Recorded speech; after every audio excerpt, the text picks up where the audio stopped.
ആര്യൻ രചന അളകനന്ദ ലച്ചു. അവതരണം ഷാഹുൽ മലയിൽ. എഡിറ്റിംഗ് ഷെരീജ് പൂനൂർ. നിർമ്മാണം PNR ക്രിയേഷൻസ്. ഡേവിഡ് അത്യധികം ദേഷ്യത്തോടെയും പുച്ഛത്തോടെയും പറയുമ്പോൾ ഇപ്പുറത്തെ ആര്യന്റെ മുഖത്ത് വന്യമായൊരു പുഞ്ചിരി തെളിഞ്ഞു. പേടിപ്പെടുത്തുന്ന വിധം അസാധാരണമായൊരു ചിരി. നീ എന്താണ് കരുതിയത്? നീ എന്നെ തേടി വന്നതാണെന്നോ? നിനക്ക് തെറ്റി ഡേവിഡ്. നിന്നെ ഞാൻ കാത്തിരിക്കുകയായിരുന്നു. എനിക്ക് ഓരോരുത്തരെ ആയിരുന്നില്ല ആവശ്യം. എന്റെ കണക്ക് തീർക്കാൻ നിങ്ങളെ മൂന്നുപേരെയും ഒരുമിച്ചായിരുന്നു എനിക്ക് വേണ്ടിയിരുന്നത്. അതിനുവേണ്ടി നീ എത്തുന്ന കാത്തിരിക്കുകയായിരുന്നു ഞാൻ. അതുകൊണ്ട് നീ കൂടുതൽ ചിലക്കാതെ ഫോൺ വെച്ചിട്ട് പോടാം. അത്രയും പറഞ്ഞുകൊണ്ട് അവൻ്റെ ഒരു മറുപടിക്ക് പോലും കാത്തിരിക്കാതെ ആര്യൻ ഫോൺ കട്ട് ചെയ്തു. ഓഹോ, അപ്പൊ നീ എന്നെ വെയിറ്റ് ചെയ്തിരിക്കായിരുന്നു ആര്യ. എന്നാ നീ ഒന്നോർത്തു, നീ നിന്റെ മരണത്തെ തന്നെയാണ് കാത്തിരുന്നത്. ഡേവിഡ് അമർഷത്തോടെ പല്ലുകടിച്ചു. കോള് കട്ടാക്കി ആര്യൻ തിരിയവേ പിന്നിൽ നിൽക്കുന്നവരുടെ മുഖം ഭയം കൊണ്ട് വിളറി വെളുത്തിട്ടുണ്ടായിരുന്നു. ആര്യൻ നേർമയിലൊന്ന് ചിരിച്ചുകൊണ്ട് നിഹയുടെ കവിളിൽ തലോടി. എനിക്ക് പേടിയാവുന്നുണ്ട് അച്ചേട്ടാ, എന്തൊക്കെയാ സംഭവിക്കാൻ പോകുന്നത്? ഇനിയൊരു നഷ്ടം കൂടി. പാതിയിൽ നിർത്തി നിറകണ്ണുകളോട് നിഹ ആര്യനെ നോക്കി. ഒന്നും സംഭവിക്കില്ല എൻ്റെ കിളിക്കുഞ്ഞെ. നീ ഇങ്ങനെ ഭയക്കുന്ന പോലെ ഒന്നും ഉണ്ടാവില്ല. എല്ലാ കണക്കുകളും തീർത്ത് ഞാൻ തിരികെ തന്നെ വരും. നീ എന്നെ കാത്തിങ്ങനെ ഇരിക്കുമ്പോൾ എനിക്കെങ്ങനെ വരാതിരിക്കാനാവും കിളിക്കുഞ്ഞെ. നമുക്ക് നമ്മുടെ ജീവിതം അടിച്ചു പൊളിച്ച് ജീവിക്കണ്ടേ? അതുകൊണ്ട് നല്ലൊരു നാളേക്ക് വേണ്ടി ഇപ്പം എൻ്റെ കിളിക്കുഞ്ഞ് ചിലതൊക്കെ കണ്ടില്ലെന്ന് വെച്ച് സമാധാനമായിട്ടിരിക്കുക കേട്ടോ. നീയുടെ നെറുകിൽ ചുംബിച്ചുകൊണ്ട് അവളുടെ കവിളിൽ തട്ടി ആര്യൻ. ഉള്ളിൽ ആളിക്കത്തുന്ന തീയുടെ ചൂടിന് അവൻ്റെ വാക്കുകൾ നേരിയ ശമനം വരുത്തിയതായി തോന്നി. അവൾ എന്നെ സ്നേഹിച്ചതിൻ്റെ എത്രയോ ഇരട്ടി ഞാനിപ്പോൾ അവളെ സ്നേഹിക്കുന്നുണ്ട്, മനസ്സിലാക്കുന്നുണ്ട്. ഞാൻ വേദനിപ്പിച്ചതിന് പകരമായി ഞാൻ പൊന്നുപോലെ നോയിക്കോളാം. ഇനി ഈ കൃഷ്ണ ഒരു പെണ്ണിനെ ജീവിതത്തിലേക്ക് കൂട്ടുന്നുണ്ടെങ്കിൽ അത് ഈ പോയ അപർണ മാത്രമായിരിക്കും. വായിക്കാൻ എടുത്തു വെച്ച പുസ്തകത്തിലാണ് അപ്പുവിന്റെ മിഴികളെങ്കിലും കാതുകളിൽ അലയടിക്കുന്ന കൃഷ്ണയുടെ വാചകങ്ങളായിരുന്നു. കേൾക്കാൻ കൊതിച്ചിരുന്ന വാക്കുകൾ. എന്നാൽ ഏറെ കാത്തിരിപ്പിന് ശേഷം വൈകി വന്ന വസന്തം പോലെ അവളിൽ വീണ്ടും അവ സ്വപ്നങ്ങൾ വിരിക്കാൻ ആരംഭിച്ചു. പക്ഷെ പൊടുന്നനെയാണ് അക്കുവിന് കൊടുത്ത വാക്ക് അവൾക്ക് ഓർമ്മ വന്നത്.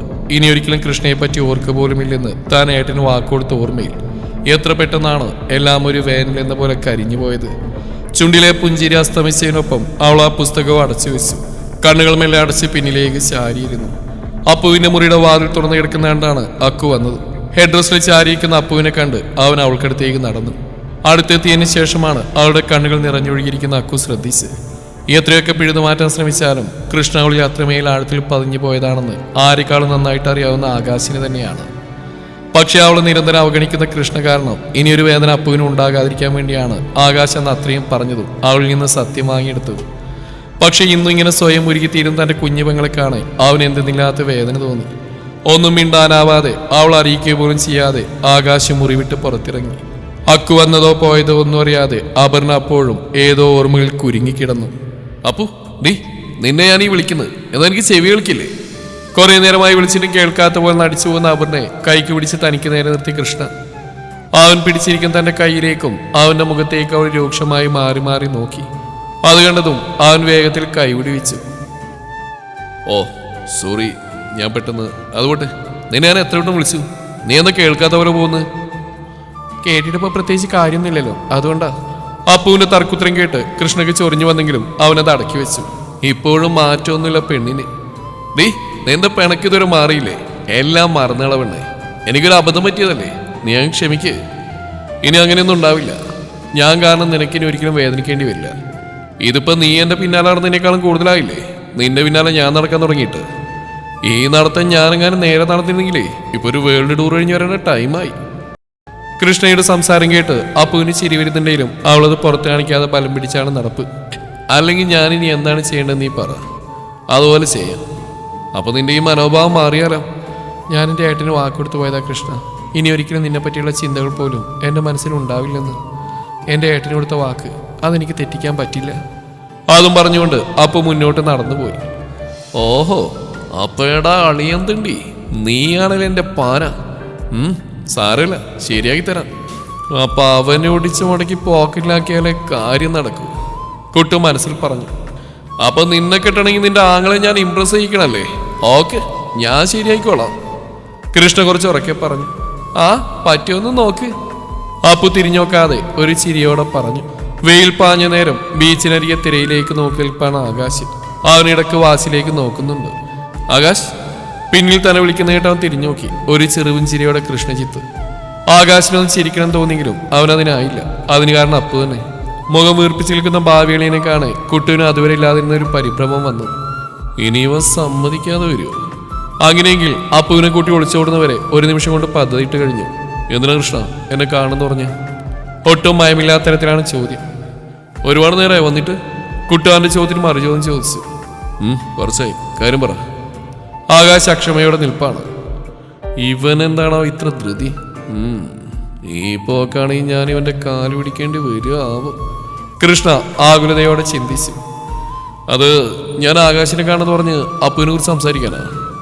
എന്റെ മകളെ പറ്റി എന്ത് സംസാരിക്കാൻ? അക്കുവിനെ നെറ്റി ഒളിഞ്ഞു. ഇതുവരെ അവരോടുണ്ടായിരുന്ന എല്ലാ വിരോധവും ഉൾക്കൊണ്ടുള്ള ചോദ്യം. ഒരു വേള അത് കണ്ട് കുട്ടുവിനെ പറയാമെന്നൊക്കെ മറന്നുപോയ പോലെ തോന്നി. സ്വന്തം പ്രണയത്തെപ്പറ്റി, പ്രേമിക്കുന്ന പെണ്ണിനെ ആംഗ്ലയോട് സംസാരിക്കുന്നതിന്റെ ചളിപ്പ് അവന് നല്ലോണം ഉണ്ടായിരുന്നു. അത് അപ്പുവിന് എനിക്ക് തന്നേക്കാമോ? എനിക്ക് അവളെ വിവാഹം കഴിക്കും. അത്രയും പറഞ്ഞു മാത്രമേ കുട്ടിന് ഓർമ്മയുള്ളൂ. അപ്പോഴേക്കും അക്കുവിന്റെ കൈ അവന്റെ കരണത്ത് പതിഞ്ഞു കഴിഞ്ഞിരുന്നു. ഒപ്പം കോളിൽ കുത്തിപ്പിടിച്ചുകൊണ്ട് ദേഷ്യത്തിലൊരു നോട്ടവും. കുട്ടു ആ നിമിഷം ഒന്ന് പതറിപ്പോയി. ചുറ്റും നോക്കിയപ്പോൾ അങ്ങിങ്ങായിട്ടാണ് ആളുകളുള്ളത്. അതുകൊണ്ട് തന്നെ ആരും തങ്ങളിലേക്ക് ശ്രദ്ധ പതിപ്പിച്ചില്ല. ഇത്രയും നാൾ അവളെ വേദനിപ്പിച്ച് പോരായിട്ട് ഇനി നിനക്ക് 12 ഞാൻ അവൾ ഇട്ട് തന്നെ നാളോളാ. കൂടപ്പിറപ്പിനോടുള്ള അത്രയും കരുതലും ആ കണ്ണുനീർ കണ്ണു മുറിഞ്ഞ ഹൃദയത്തിൽ നിന്നിരുന്ന വാക്കുകൾ. ഒരു നിമിഷത്തിന് ശേഷമാണ് സ്ഥലകാലബോധം വന്ന പോലെ അക്കാവിനിൽ നിന്നും കൈയെടുത്തുകൊണ്ട് ചുറ്റും നോക്കി. ഈ അടി ഇത് ഞാൻ നിന്നിൽ നിന്ന് അറിയിക്കുന്നതുകൊണ്ട് മാത്രമാക്കൂ എന്റെ കൈ നിന്റെ നിനക്ക് പൊന്താഞ്ഞത്. ഇതവളെ വേദനിപ്പിച്ചുള്ള ഒരു ശിക്ഷയായിട്ട് ഞാൻ എടുത്തോളാം. പക്ഷേ അവളെനിക്ക് വേണം. നീ പറഞ്ഞ പോലെ വേദനിപ്പിക്കാനല്ല, സ്നേഹിക്കാൻ. എൻ്റെ ഹൃദയം കൊടുത്ത് ഈ ജീവിതകാലം മുഴുവൻ സ്നേഹിക്കാൻ. കൃഷ്ണയുടെ കണ്ണുകൾ ഒരു വേള നിറഞ്ഞുപോയി. അവനിൽ നിന്ന് വന്ന വാക്കുകളിൽ ഒരു തരി പോലും കള്ളത്തരം കണ്ടുപിടിക്കാൻ അക്കുവിനായില്ല. അവന് ഹൃദയം കൊണ്ട് പറഞ്ഞാണെങ്കിലും അപ്പുവിൻ്റെ കണ്ണുനീരോർക്കുമ്പോൾ അവനോട് ക്ഷമിക്കാനോ ആവുന്നില്ല. നിനക്കറിയാലോ അക്കു, നിന്റെ പെങ്ങൾ ഈ ജീവിതത്തിൽ അത്രയേറെ ആഗ്രഹിച്ച എന്നെ മാത്രമാണ്. ഒരിക്കലും ആ ഇഷ്ടം മനസ്സിലാക്കാൻ പറ്റാതെ ഞാൻ എന്തൊക്കെയോ പറഞ്ഞിട്ടും ചെയ്തിട്ടുണ്ട്. പക്ഷേ ഇന്ന് അവളെ ഞാൻ എൻ്റെ ജീവനോളം സ്നേഹിക്കുന്നുണ്ട്. അത് പറഞ്ഞ് ഫലിപ്പിക്കാൻ എനിക്ക് അറിയില്ല. എനിക്ക് തന്നേക്കാം അവളെ. ഞാൻ ജീവിച്ച് കാണിച്ചു തരാം. ഇത് ഞാൻ നിനക്ക് തരുന്ന വാക്കാണ്. കൃഷ്ണജിത്ത് വാക്ക് നൽകിയ ജീവൻ പോയാലത് മാറ്റില്ല. അക്കുവിൻ്റെ കരം കവർന്നുകൊണ്ട് കൃഷ്ണ പറഞ്ഞു നിർത്തി. അവൻ്റെ വാക്കുകളിൽ നിറഞ്ഞുന്ന ആ ഉറപ്പ് അക്കുവിൻ്റെ ഹൃദയത്തിലെവിടേക്കോ ആശ്വാസത്തിൻ്റെ നേരിയ തണുപ്പോടർത്തി. നീ സമ്മതിച്ചില്ലെങ്കിൽ അവൾക്ക് എന്നെ വേണ്ടത്രേ. അവൾ അത്രത്തോളം നിന്നെ സ്നേഹിക്കുന്നുണ്ട് അക്കു, ബഹുമാനിക്കുന്നുണ്ട്. അപ്പോൾ നീയായിട്ട് അവളുടെ സന്തോഷം കെടുത്തരുത്. അക്കുവിൻ്റെ തോളിൽ തട്ടി കുട്ടു പറഞ്ഞു നിർത്തി. ശേഷം ഒരു മറുപടിക്ക് പോലും കാത്തു നിൽക്കാതെ അവൻ തിരിഞ്ഞടന്നു. കാരണം ഇനി മറുപടി ആവശ്യമില്ല. ആ കണ്ണുകളിൽ നിന്ന് കൃഷ്ണക്ക് അവന് ആവശ്യമായ ഉത്തരം കിട്ടിക്കഴിഞ്ഞിരുന്നു. അക്കുവിൻ്റെ കണ്ണുകൾ ഒരു വേള നനഞ്ഞു. തൻ്റെ പെങ്ങളെ ഓർത്ത്. അവൾക്ക് ഏറ്റവും പ്രിയപ്പെട്ട കൃഷ്ണയല്ല താനാണെന്ന് അവൻ ആ നിമിഷം മനസ്സിലായി. ഓഫീസിലേക്ക് പോകും വഴിയാണ് ആര്യൻ്റെ ഫോൺ ശബ്ദിച്ച്. ഹെഡ്സെറ്റിൽ കോൾ അറ്റൻഡ് ആക്കിയതും മറുപുറത്ത് ഡേവിഡിന്റെ ശബ്ദം കേട്ട് അവന്റെ മുഖം വലിഞ്ഞു മുറുകി. എന്താണോ നിന്നോട് ഞാൻ വിളിക്കരുതെന്ന് പറഞ്ഞല്ലേ? ആര്യൻ ദേഷ്യത്തിൽ പറഞ്ഞതും. Cool down Aryan, cool down. ഇപ്പൊ നിന്നോട് സംസാരിക്കാനുള്ളത് എനിക്കല്ല, നിന്റെ ഫ്രണ്ടിനാ. അവന് അത്യാവശ്യമായിട്ട് നിന്നോടെന്തോ പറയാനുണ്ടെന്ന് നീ കേട്ടു നോക്ക്. ഡേവിഡിന്റെ ശബ്ദത്തിന് കൊടുങ്കാറ്റിന് മുമ്പുള്ള പേടിപ്പെടുത്തുന്ന ശാന്തത. അവന്റെ വാചകങ്ങൾ കേൾക്കെ എന്തോ അപകടം ആര്യനും അടുത്തു. കാറ് വേഗത്തിൽ ഒതുക്കി നിർത്തി അവൻ കാതോർത്തു. നേരത്തെ നിശ്വാസത്തിനൊപ്പം അഫ്സലിന്റെ സ്വരം. ശരീരമാസകൾ അല്പം വിറകൊള്ളുന്ന പോലെ ആര്യന് തോന്നിപ്പോയി. ഇവനെങ്ങനെ അവരുടെ പിടിയിൽ? ആര്യന് ഭ്രാന്ത് പിടിക്കുന്ന പോലെ അനുഭവപ്പെട്ടു. അഫി, നീ എങ്ങനെ?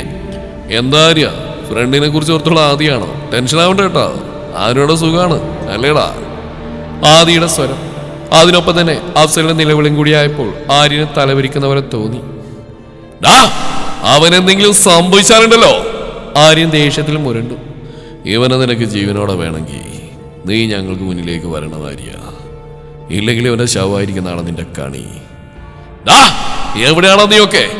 ഏത് നരകത്തിലോട്ടാണേലും ഈ ആര്യം വരും. ആര്യന്റെ കടപ്പനെ ഞെരിഞ്ഞു.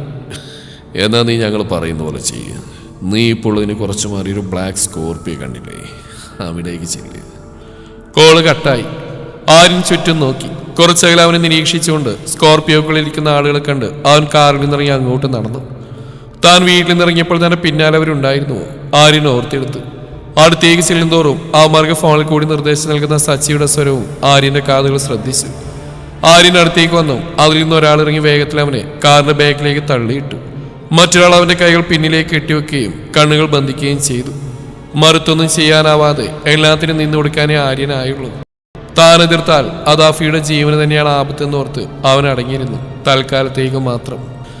കാറിൽ മുഖം മൂടിയിരിക്കുമ്പോഴും ആര്യന്റെ മനസ്സിൽ ചെയ്തു തീർക്കേണ്ട കാര്യങ്ങളായിരുന്നു. ഏകദേശം കുറച്ചധികം സമയത്തിന്റെ യാത്രയ്ക്ക് അവസാനം തങ്ങൾ സഞ്ചരിച്ച വാഹനം നിൽക്കുന്നു. അതിനുള്ളിൽ നിന്ന് തന്നെ ആരൊക്കെയോ ചേർന്ന് പിടിച്ചിറക്കുന്ന ആര്യൻ അറിഞ്ഞു. നടക്കടാ!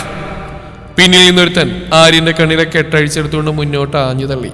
ഒന്ന് ബാലൻസ് നഷ്ടമായെങ്കിലും വീഴാതെ ആര്യൻ മുന്നിലേക്ക് നടന്നു. ഇരുട്ട് മൂടിക്കിടക്കുന്ന ആ കെട്ടിടത്തിനുള്ളിൽ അങ്ങിങ്ങായി ചെറിയ രീതിയിൽ വെളിച്ചം പരന്നിട്ടുണ്ടായിരുന്നു. താൻ നിൽക്കുന്ന സ്ഥലം ആര്യൻ ആകമാനമൊന്ന് വീക്ഷിച്ചെങ്കിലും അവന് അവിടെ അപരിചിതമായിരുന്നു. എന്താണോ നോക്കുന്നത്? അവിടെ ഇരിക്കണം! പിന്നിൽ നിന്ന് രണ്ടുപേരിൽ ഒരുവൻ ആര്യനെ പിടിച്ച് നിലത്തേക്ക് മുട്ടൂത്തി ഇരുത്താൻ ശ്രമിച്ചു. പക്ഷെ ആര്യന്റെ ബലം പിടിച്ചുള്ള നിൽപ്പിൽ അയാൾക്കതിന് കഴിയുന്നുണ്ടായിരുന്നില്ല. എന്താടാ നീ? അയാൾ ഒരു അലർച്ചയോടെ ആര്യന് നേരെ വന്നു. ആര്യന്റെ കോപം കൊണ്ട് ചുവന്ന കണ്ണുകളും ദേഷ്യം കൊണ്ട് വിറകൊള്ളുന്ന മുഖവും കണ്ട് ഒരു നിമിഷം പിന്നോക്കം പോയി. ഒരു നോട്ടം കൊണ്ട് പോലും ശത്രുക്കളെ ഭയപ്പെടുത്താൻ ആര്യന് നിഷ്പ്രയാസം സാധിക്കുന്നുണ്ടായിരുന്നു ആ നിമിഷം. വേണ്ട! ആരുടെയോ നിർദ്ദേശം കേട്ടതും ഇരുവരും ആര്യനിൽ നിന്ന് അല്പം അകന്ന് ഒരു സൈഡിലായി മാറി നിന്നു. പക്ഷെ അപ്പോഴും തീ പോലെ ജ്വലിക്കുന്ന ആര്യന്റെ മിഴികൾ അവരെ പിന്തുടരുന്നറിഞ്ഞ് അവന്മാർ തല ഉയർത്തിയതേയില്ല. മുന്നിൽ നിൽക്കുന്ന ഡേവിഡിനെ പുച്ഛത്തോടെ നോക്കി ആര്യൻ മുഖം വെട്ടിച്ചു. അപ്പോ ആര്യം വന്നു അല്ലേ? നിനക്കപ്പോ നിന്റെ ജീവനേക്കാൾ പ്രിയപ്പെട്ടതാണോ ആര്യ നിന്റെ സുഹൃത്തിന്റെ ജീവൻ? അർത്ഥം വെച്ചുള്ള ഡേവിഡിന്റെ സംസാരം കേട്ട് ആര്യൻ പുച്ഛത്തോടെ ചിരിച്ചു. അത് പറഞ്ഞാൽ നിനക്കോ ഒളിഞ്ഞു നിന്ന് ചരട് വലിക്കുന്ന എന്റെ അമ്മാവനോ അയാളുടെ മോനോ ഒന്നും മനസ്സിലാവില്ല. ബന്ധങ്ങളുടെ വില അറിയണമെങ്കിൽ മനുഷ്യനായിരിക്കണം ഡേവിഡ്. ഇതിപ്പോ മനുഷ്യനോ മൃഗമോ അല്ലാത്ത നിന്നോടൊക്കെ ഇതേപറ്റി പറയേണ്ട ആവശ്യം എനിക്കില്ല. ആര്യന്റെ സ്വരം കടുത്തുപോയി. അവർ പറയുന്നേട്ട് ഒരു ഭിത്തിക്കപ്പുറം മറഞ്ഞു നിൽക്കുന്ന സച്ചിയും ആദ്യം പരസ്പരം നോക്കി. നോൺസെൻസ്! പണത്തിനു മീതെ ഒന്നും വരില്ല ആര്യ. ബന്ധങ്ങൾ, കടപ്പാട്, കണ്ണീര് ഇതെല്ലാം വെറും വെട്ടിത്തരങ്ങളാ. ഇതുകൊണ്ട് നഷ്ടങ്ങൾ മാത്രമേ ജീവിതത്തിലുണ്ടാവൂ. നിനക്ക് നിന്റെ ജീവിതം കൊണ്ട് തന്നെ മനസ്സിലായിട്ടുള്ളതല്ലേ? നീ എന്നെ നോക്കും.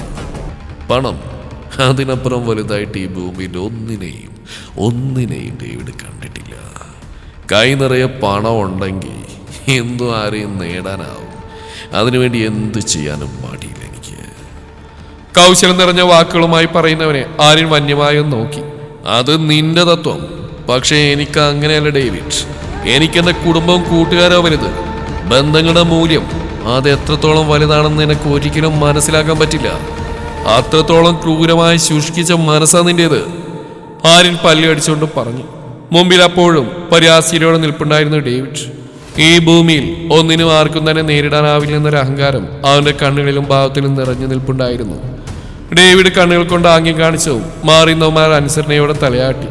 ശേഷം അകത്തേക്ക് പോകുന്നു. തിരിച്ചുള്ള വരവിൽ അവർക്ക് നടുവിലായി ചോരൊലിപ്പിച്ച് തളർന്നു നടക്കാനാവാത്ത വിധം അഫ്സൽ.